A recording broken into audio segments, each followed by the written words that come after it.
नमस्कार। आकाशवाणी जयपुर अजमेर से प्रस्तुत हैं प्रादेशिक समाचार।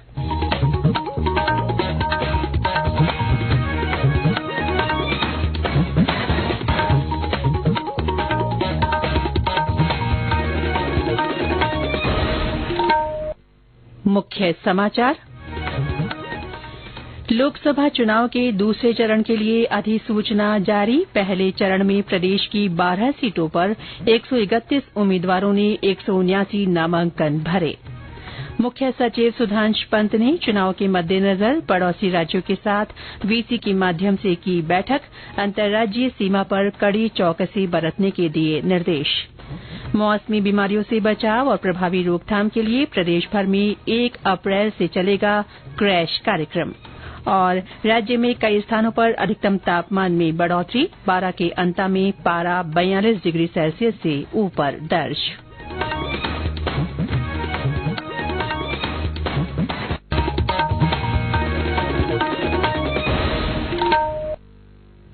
समाचारों के साथ मैं रितिका गुप्ता। और अब समाचार विस्तार से। प्रदेश में लोकसभा चुनाव के दूसरे चरण के लिए आज अधिसूचना जारी हो गई है। इसके साथ ही 13 सीटों टोंक सवाईमाधोपुर, अजमेर, पाली, जोधपुर, बाड़मेर, जालौर, उदयपुर, बांसवाड़ा, चित्तौड़गढ़, राजसमंद, भीलवाड़ा, कोटा और झालावाड़ बारां पर नामांकन प्रक्रिया शुरू हो रही है। बागीदौरा विधानसभा सीट पर उपचुनाव की अधिसूचना भी जारी कर दी गई है, जहां दूसरे चरण के साथ ही उपचुनाव होगा। दूसरे चरण के लिए 26 अप्रैल को मतदान होगा। इस बीच पहले चरण के चुनाव के लिए राज्य की 12 लोकसभा सीटों पर नाम निर्देशन पत्र भरने का काम पूरा हो गया है। ब्यौरा हमारे संवाददाता से। पहले चरण के चुनाव के लिए 12 लोकसभा क्षेत्रों में कुल 131 उम्मीदवारों ने नामांकन दाखिल किए हैं। जयपुर ग्रामीण लोकसभा सीट पर सबसे ज्यादा 17 प्रत्याशियों ने पर्चे भरे हैं, जबकि करौली धौलपुर लोकसभा सीट पर सिर्फ 4 उम्मीदवारों ने नामांकन दाखिल किए हैं। चुरू, सीकर और जयपुर लोकसभा सीटों पर भी 16 उम्मीदवारों की ओर से नामांकन भरे गए हैं।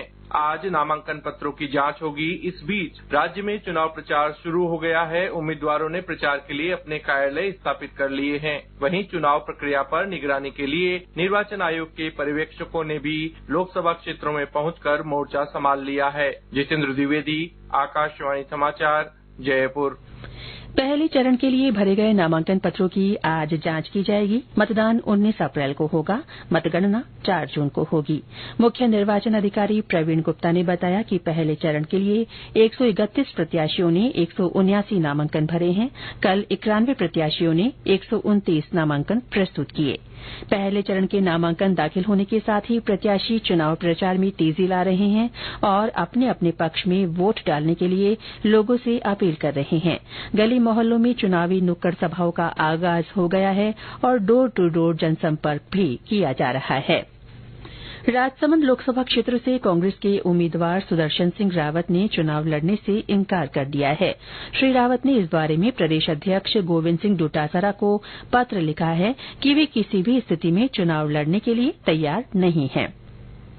मुख्य सचिव सुधांश पंत ने लोकसभा चुनाव को स्वतंत्र, निष्पक्ष और पारदर्शी तरीके से करवाने के लिए राजस्थान सहित सभी पड़ोसी राज्यों को समन्वय के साथ सतर्कता बरतने के निर्देश दिए हैं। श्री पंत कल वीडियो कॉन्फ्रेंसिंग के माध्यम से प्रदेश के 5 पड़ोसी राज्यों पंजाब, हरियाणा, उत्तर प्रदेश, मध्य प्रदेश और गुजरात के मुख्य सचिवों, पुलिस महानिदेशकों और गृह विभाग के प्रमुख सचिवों की बैठक को संबोधित कर रहे थे। बैठक में कानून व्यवस्था सहित अन्य तैयारियों के संबंध में चर्चा की गई। उन्होंने कहा कि अवैध शराब, नकदी और अन्य सामग्री के परिवहन की रोकथाम के लिए अंतर्राज्यीय सीमाओं पर 2 तरफा निगरानी बढ़ाई जानी चाहिए। पुलिस महानिदेशक उत्कल रंजन साहू ने कहा कि निर्वाचन प्रक्रिया शांतिपूर्ण संपन्न कराने के लिए प्रदेश भर में पुलिस की ओर से प्रभावी कार्रवाई की जा रही है।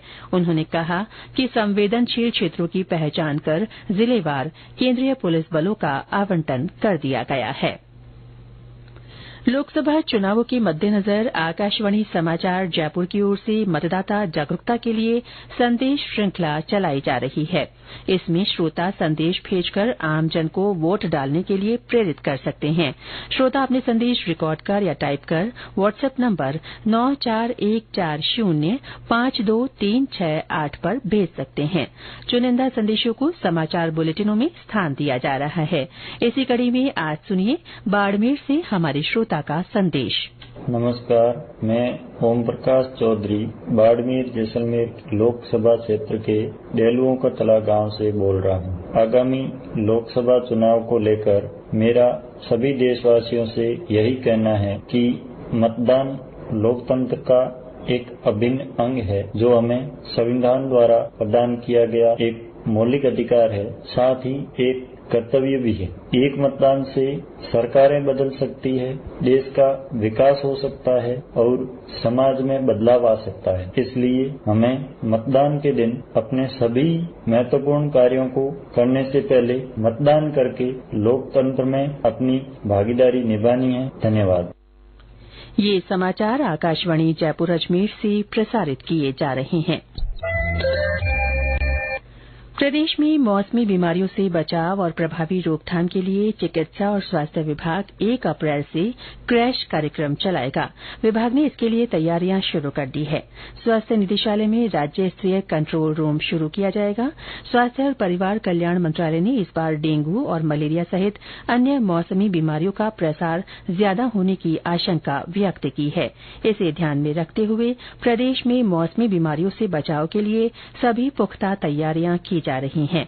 चिकित्सा विभाग की अतिरिक्त मुख्य सचिव ने सभी विभागों को चेक लिस्ट बनाकर साप्ताहिक समीक्षा करने और डेंगू, मलेरिया, स्क्रब टाइफस तथा चिकनगुनिया सहित अन्य मौसमी बीमारियों की नियमित मॉनिटरिंग करने के निर्देश दिए हैं।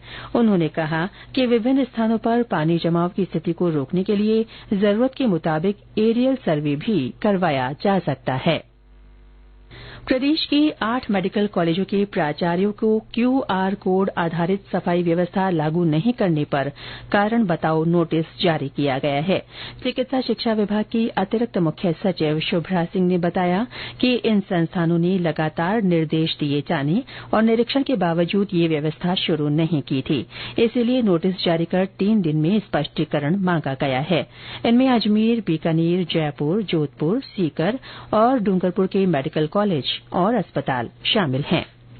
बारां जिले के बड़गांव में कल दिन दहाड़े बदमाशों ने यूको बैंक से 10 लाख रुपए से अधिक की राशि लूट ली।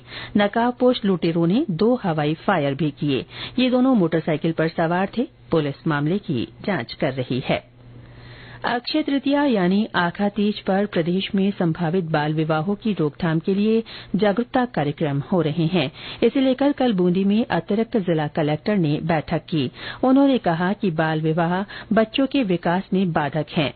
धर्मगुरुओं, जनप्रतिनिधियों, सामाजिक संगठनों, कर्मचारियों और आम लोगों को इस बुराई की रोकथाम में सक्रिय होकर अपनी भूमिका निभानी चाहिए। उन्होंने सभी प्रिंटर्स को विवाह निमंत्रण पत्रिकाओं पर वर वधू की जन्म तिथि आवश्यक रूप से अंकित करने के निर्देश दिए। प्रदेश में पिछले 24 घंटों में कई स्थानों पर अधिकतम तापमान 40 डिग्री सेल्सियस से ऊपर दर्ज किया गया। तेज धूप और गर्मी से लोग परेशान रहे। बीकानेर और श्रीगंगानगर में दिन भर की तपिश के बाद देर शाम बूंदाबांदी हुई। मौसम विभाग के अनुसार बारां के अंता में 42.2 डिग्री सेल्सियस अधिकतम तापमान रहा। फलौदी में पारा 42, डूंगरपुर में 41, कोटा में 40.8, जैसलमेर में 40.7, बाड़मेर में 40.4 और सीकर के फतेहपुर में 40.3 डिग्री सेल्सियस रिकॉर्ड किया गया।